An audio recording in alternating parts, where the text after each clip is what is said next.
hands are dirty, and the water is not going to be necessarily clean, and it's going to make the remnants of the food on the table something that you don't want to have, and therefore it becomes difficult to eat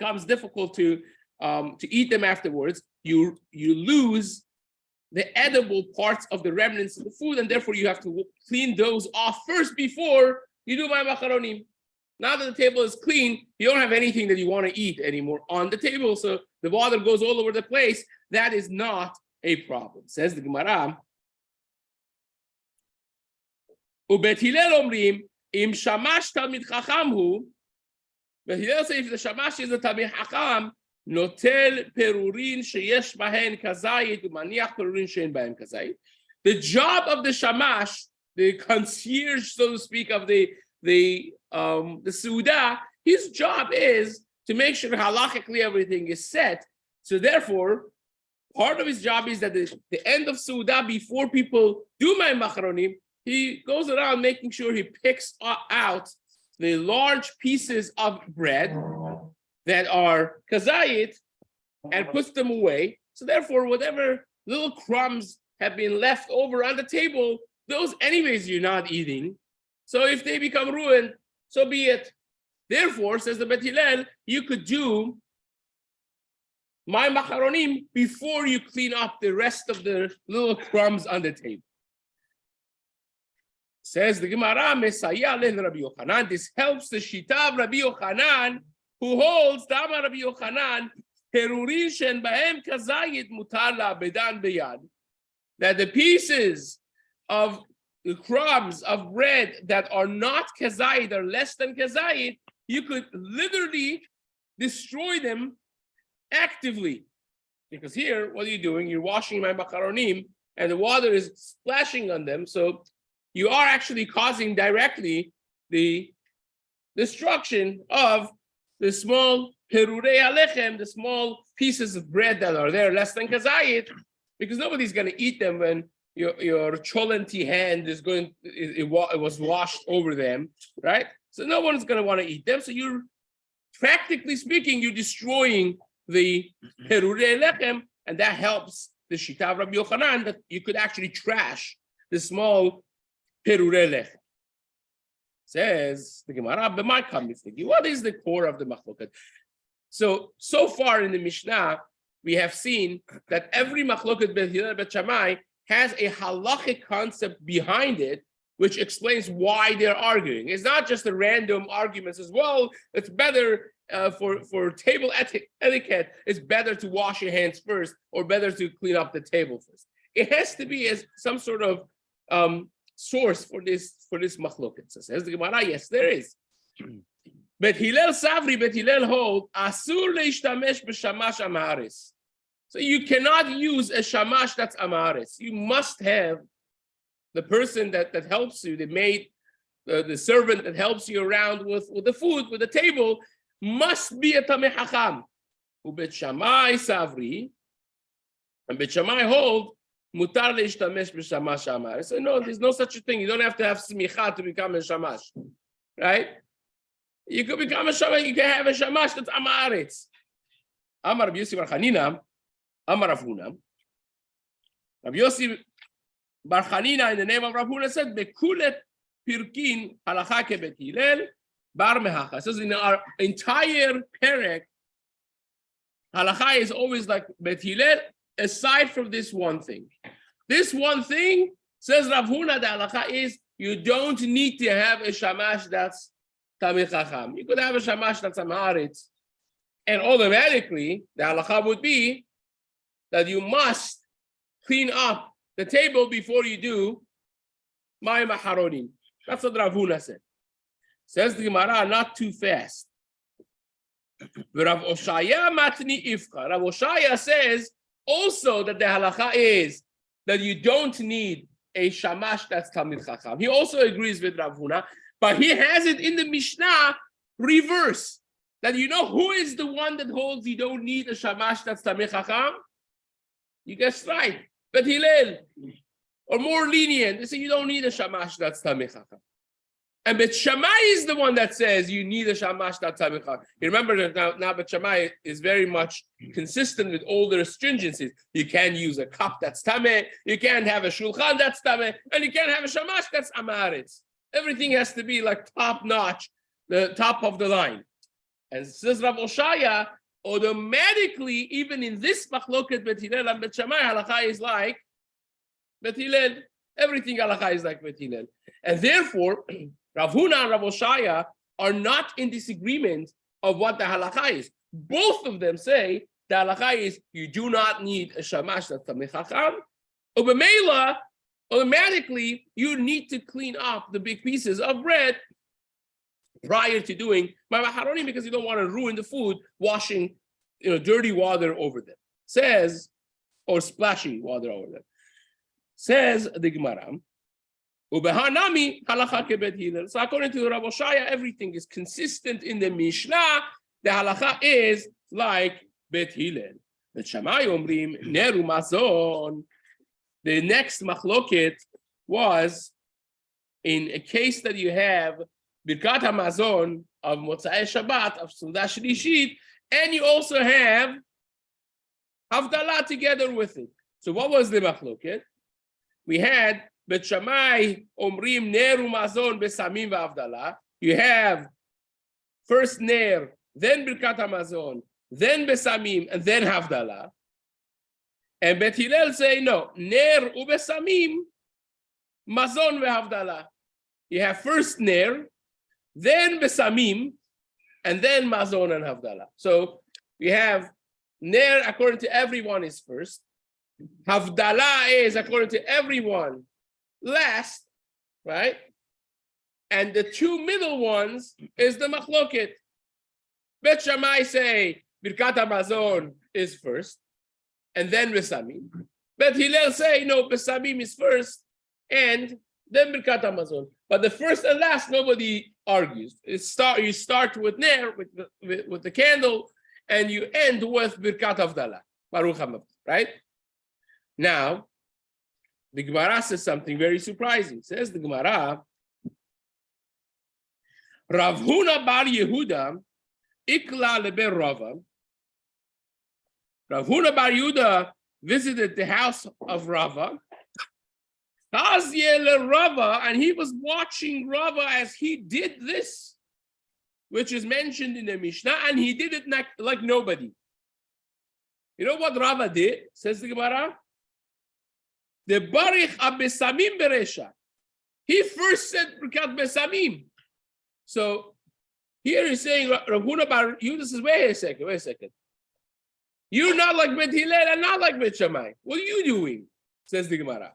Amale Michti Bet Shammai Bet Hillel Amaor Lo Peligi. The Machloket Bet Hillel and Bet Shammai does not involve the Maor, the Ner, the candle. The candle, according to everyone, is going to be what? The first item. So how in the world did you say Besamim before the candle? That's not like Bet Hillel and not like Bet Shammai. So who are you like? Says the Gemara, the Tanya, Bet Shammai omrim ner u'mazon besamim v'avdalah, u'bet Hillel omrim ner u'besamim mazon v'avdalah. What we just saw in the Mishnah. So how are you doing besamim first? Rav Huna bar Yehuda is asking Rava. Ani Rava answered him. He said no. You know what it is? Zu divrei Rabbi Meir. This that you learned in the Mishnah, the way Machloket Bet Hillel and Bet Shammai is, that's only the Shita of Rabbi Meir. If you would ask Rabbi Meir, what's the Machloket Bet Hillel and Bet Shammai?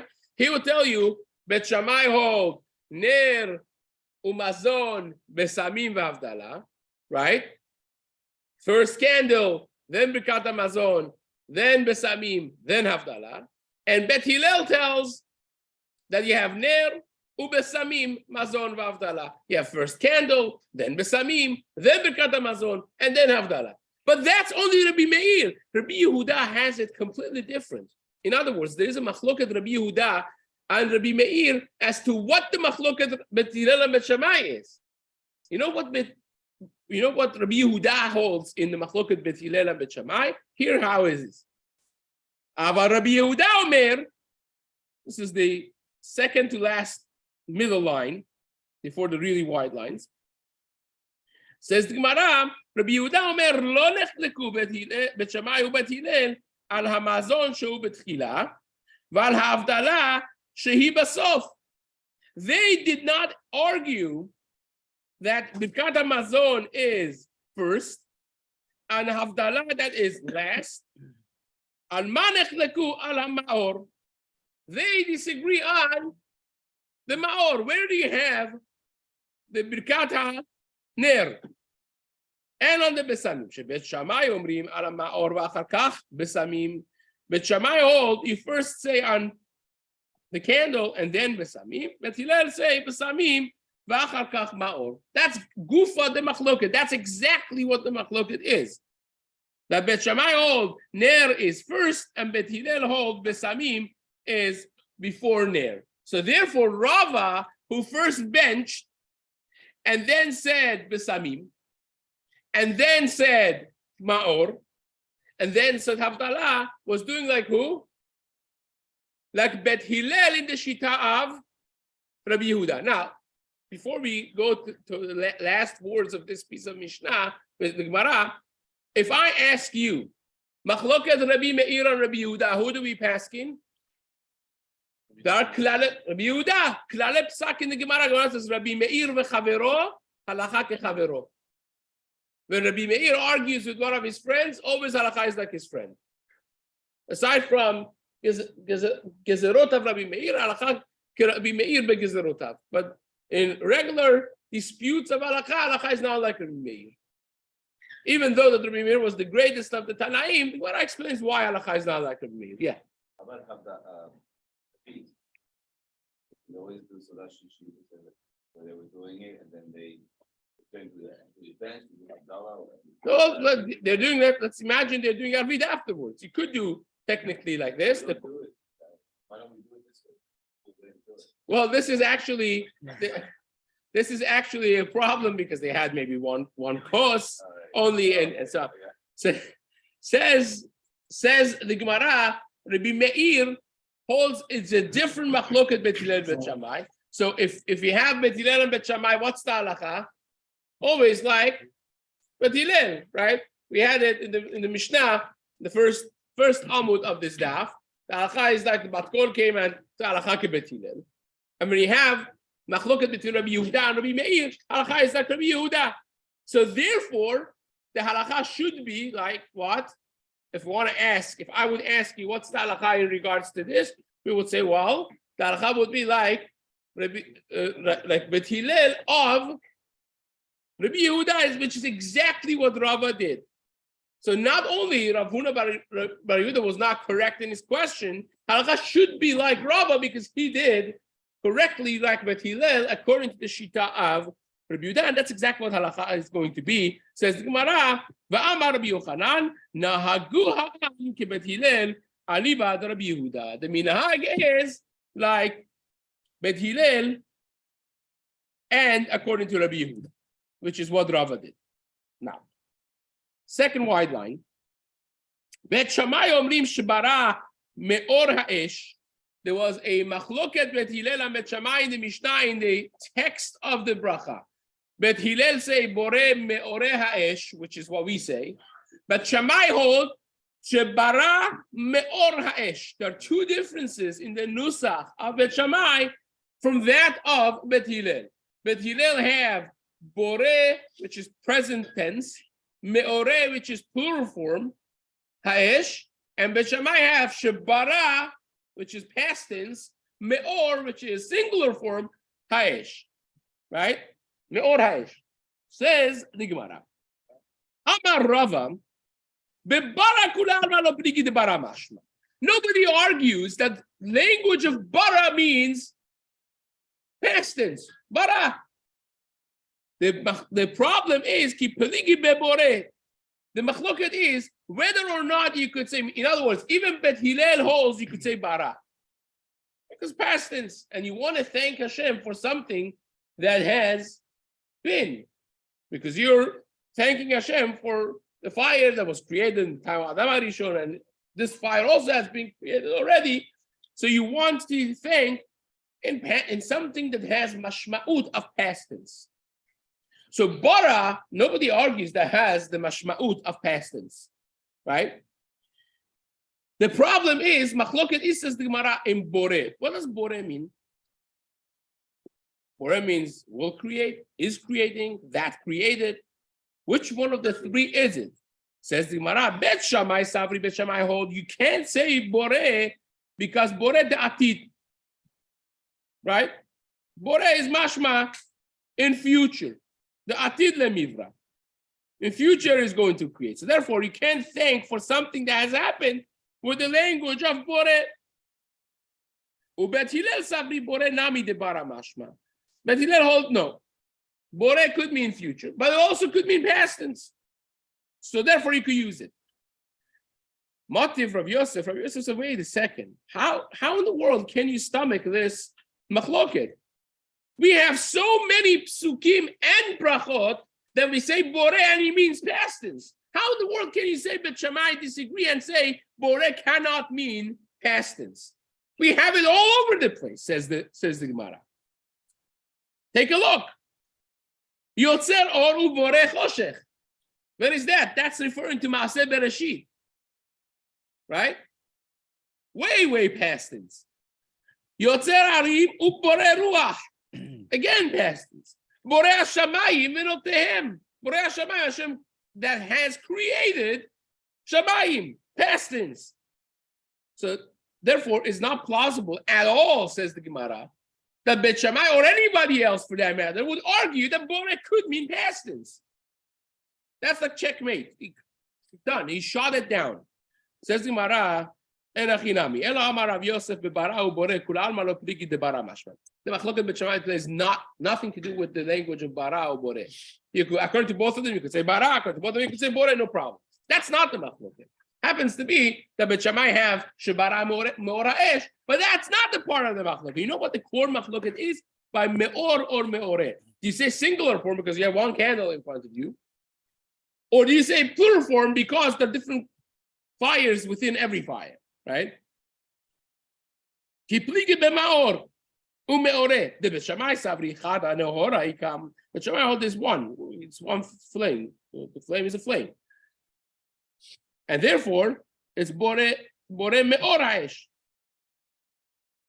There's one flame in the fire. Ubet Hillel savri no. There are several flames in the fires. The different types that are mixed together. You have the blue light, you have the yellow, you have the red, you have the orange, you have all different types. And therefore you say me'ore, different lights of Eish. Tarnami Hachi, you also learned in the Braita, Amurayim Bet Hillel Bet Shammai, Harbe me'orot yesh ba'or. The argument of Bet Hillel Bet Shammai was not about bore or bara, because you see when they converse, actually, when they converse with Bet Shammai, the argument they make is, you say me'or ha'esh, it's not me'or ha'esh, it's me'ore ha'esh. The different one, each one have a different level of heat, different light. It's different mitziut of flame in every part of the flame. Therefore, the me'ore ha'esh is the correct way, not me'or ha'esh. Okay, and that's the halakha. Says the Gemara. En mevarachin. Now we said in the Mishnah, this is 5 lines up. In the Mishnah, we said there are certain candles you don't make a bracha. And the 3 of them, the Mishnah enumerated. One of them is a ner of a Gentile. The other one is a ner of met, right? The candles that they would have in the kavod of the corpse, of the funeral proceedings, and so on. And then it was a ner of avodah zarah. The ner that's for kavod of avodah zarah, right? The halakha is we make bore me'ore ha'esh on a candle that has been created for light, not for kavod, and also it can't be for any of these 3 that we mentioned. Now, why is that? Says the Gemara. Let's understand it. 5 lines up. Bishtamaner mishum de lo Shabbat. Ela besamim my tama lo. So I understand Ner. First I have to understand why Besamim is even included. Ner I could understand. If a goy or a yid worked with the candle, they lit it on Shabbat. So that's not a Ner that was Shovet. You can't say, I understand that. But what's with Besamim? Why can't you say Besamim on that?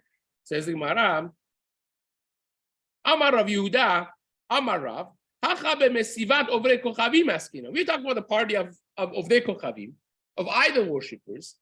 And when you have that, when you have party, this is a devout Ovdei Kochavim. When devout Ovdei Kochavim have a party, what do you usually have? Fragrances and good smelling items for what? They have it for the kavod of avodah zarah. They put it next to, their fat man, naked guy sitting there, or whatnot. They have it there smelling good. So that's for kavod of avodah zarah, and besamim of avodah zarah is asur to use, right? Says the Gemara.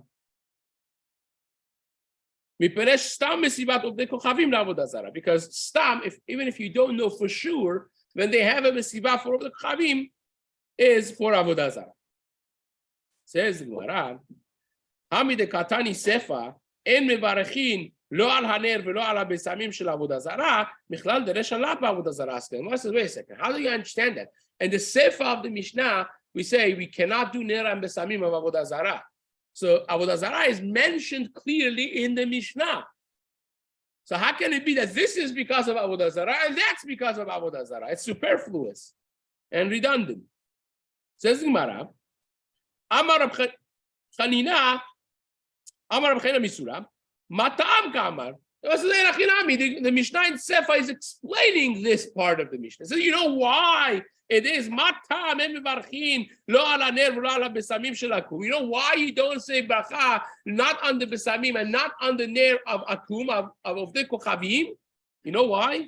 Stam Misvat of the Kochavim La Avodah Zarah. Because Stam, when they get together, the Besamim that's there and the Ner that's there is for Avodah Zarah. So the Seifa of the Mishnah, the end part of the Mishnah, is really explaining the part before. Says the Gemara. Tanu Rabbanan, last line. Or sheshavat mevarchin alav v'shelo shavat en mevarchin alav. If you have a fire that rested, then you could say bracha on it. If it didn't rest, you don't say bracha on it. What does that mean exactly, says the Gemara? Umay lo shavat. What does it mean? A ner that was not shavat. Inami lo shavat machmat melacha. If you want to say that this is lo shavat machmat melacha, that means it was something was done with it. It was lit on Shabbat, right? So that's Chilul Shabbat happened through this light. And afilu mimelacha dehetera. And you want to say that even though that it was mutar to do that, for instance, you had a sick person in a situation that was mutar to light a fire for them, to warm them up or to cook something for them or whatnot. So it was mutar to do the Chilul Shabbat. But this is the Maaseh, then it's the fire that you did on Shabbat, right? If you say that that's the case, the Hatanya, we said in the Braita, clearly not like that. Says the Braita, Or shel chaya v'shel chola.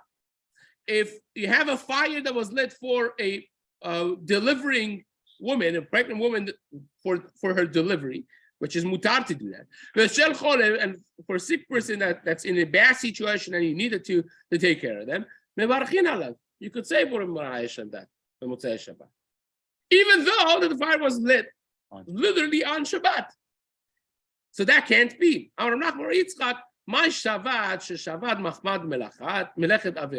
It means that no avera was done with it. Well, if you did it for the delivery, if you did it for a cholet, that's not avera, that's mutar, right? Melacha was done by it, but it wasn't a melacha of avera. It was a melacha of heter and probably mitzvah. So says the Gemara, Rav Nachman Yitzchak says, you didn't know avera with it. Tanya Nami Hachi, we also learned in Braita Shashit She'aita Doleket Ve'oleket Kol Hayom. If you had a flame that was lit the entire day, it was on the whole day. If he was on the entire Shabbat from before Shabbat until afterwards, then you could say bracha on it, even though that it was burning during Shabbat, no isur was done by it, and therefore it will be mutar mevarchin alehem. Great. Why would you say bracha on a flame? Sorry? Why would you say a bracha on a flame? Well, the Moreh Ha'esh is because we're thanking HaKadosh Baruch Hu for, without fire, the life would be very difficult if even possible, right? So on Motzei Shabbat, the flame was actually found, so to speak, not created, but it was discovered by Adam Harishon on Motzei Shabbat, and therefore we do it on Motzei Shabbat. We thank for the fact of having a flame. So it says the Gemara, Tanu Rabbanan, Nochri she'idlik mi-Yisrael, v'Yisrael she'idlik mi-Nochri, mevarchin aleh. If you have a flame that was transferred, a Gentile got it from a Yisrael, or Israel got it from a Gentile, mevarchin aleh. But a Nochri mi-Nochri, a Gentile from Gentile, then you can't, right? And mevarchin. Why is that? Says the Gemara, you could do it from a Nochri that took from Israel. So what? Says the Gemara, why not? By Nochri Minochri, Mishum de lo Shabbat, because the flame was not shovet on Shabbat. You took it from a person that actually used it. Says the Gemara, Israel Minochri namilo. Israel Minochri also, if you take a flame from a goy that he had it on Shabbat, so that also the flame, the mother flame, so to speak, let's call it, was not shovet because the Nochri used it on Shabbat. So now that I took from him, if this is the same flame, so then I have a problem because this was created on Shabbat. So says the Gemara, V'chitema hach isura azaleh. And if you want to say that this is not the same flame, it's actually a different flame because now I transferred it to a different candle. And this second one is a different, it's considered a brand new fire, and brand new fire is mutar on Motzei Shabbat, right? Ubeyada de Israel kamit yalda, and in the hand of the Yid, it's been created because you took it now, a transfer from the mother fire, right? And that second one is considered a complete new, brand new flame. Then says the Gemara, wait a second. So what's the problem with the Nochri from Nochri? Nochri from Nochri also should be mutar, because the second flame is a brand new flame. Ubiyada de Israel kamid yala elaha.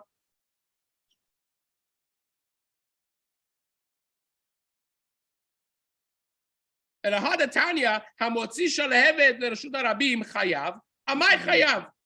Says Gemara, if you want to say that this is a brand new fire, complete brand new fire, then I have a problem. We learned the Berachot that if you take a flame on Shabbat, you take it from the house and you go put it in the Reshut Harabim, it's a problem. You go stand in the Reshut Harabim, you're chayav because you did hotza'ah, right? But if you tell me that the flame, every flame that's new, it's a new creation, so then what you took out, you didn't put. What you put, you didn't take out. Because every few moments, it's a new flame being created. It's a new fuel, it's a new flame. If I take flame from this flame and this, I said this is a brand new flame, then forget about the second one. Even the first one, every few seconds, it's going to be a new one. So says the Gemara, why on Shabbat you would be hayav to do that? If you take it out in the Reshut Harabim, says the Gemara, Ela leolam, well, let's read it, the last narrow lines. Hamotzi shalevet the Reshut Harabim chayav. If you take a flame out to the Reshut Harabim from Reshut HaYachid, you're chayav on Shabbat. Amar chayav, says the Gemara. If you say it's a new flame every few moments, Mashe akar lo yiniach, what you took out of Reshut Harabim, you did not, of Reshut HaYachid rather, you did not put in Reshut Harabim. Umashe yiniach lo akar, and what you put in Reshut Harabim, you did not take out of Reshut HaYachid. In order to be chayav on Shabbat, you have to take the same item and from Reshut Hayachid, take it out to Reshut Harabim and place it there. And the flame, if you tell me that every few moments is a new creation, so then when you put this in Reshut Harabim, it's a new thing. It's not the thing that I took out of Reshut Hayachid. You shouldn't be chayav. So says the Gemara, no, that's not how you look at it. And aleolam de isura nami ite. We always consider that the part of the first flame is there. And therefore, on Shabbat, if I took a flame out, of course I'm going to be chayav. It's the same flame. You can't be too much of a scientist to say, well, really, the molecules and the fires, we don't look at it like that. Really, it's the same flame that you took out, and the core of it is the same. But the good thing about it is, when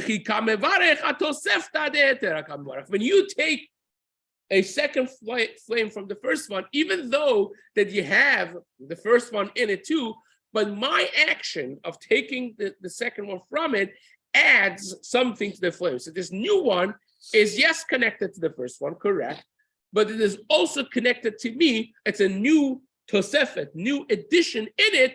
That new addition is sufficient to say bracha amore hayesh on it, because the yid that took the second flame from the nochri's flame, he added something to it, and that is enough to say bore more hayesh in it. And that's what the Gemara says. When you say the bracha abore more hayesh, atosefta de'etera kamevarech, you are saying the bracha, your bracha, on that tosefet, on that addition that the second flame has when you do the act of transfer from the ner of the nochri. Ihachi, says the Gemara, if that's correct, nochri mi nochri nami, then you should be mutar to do nochri mi nochri also, says the Gemara, enachi nami. Really, technically speaking, it should be fine, but you know why we don't allow it is not, it's a gezerah, it's not an actual problem. It's a gezerah mishum nochri, rishon ve'amud rishon. It's a problem because we are worried that if you allow it, then the guy right at the point of turn of Shabbat is going to go take it, and it's going to be mamash right there, and that flame still is related to the first one, and therefore it's going to be a problem. Hence, we said, you know what? Don't take from nochri, don't use an air of nochri from nochri on Motzei Shabbat. We'll continue this in the days to come.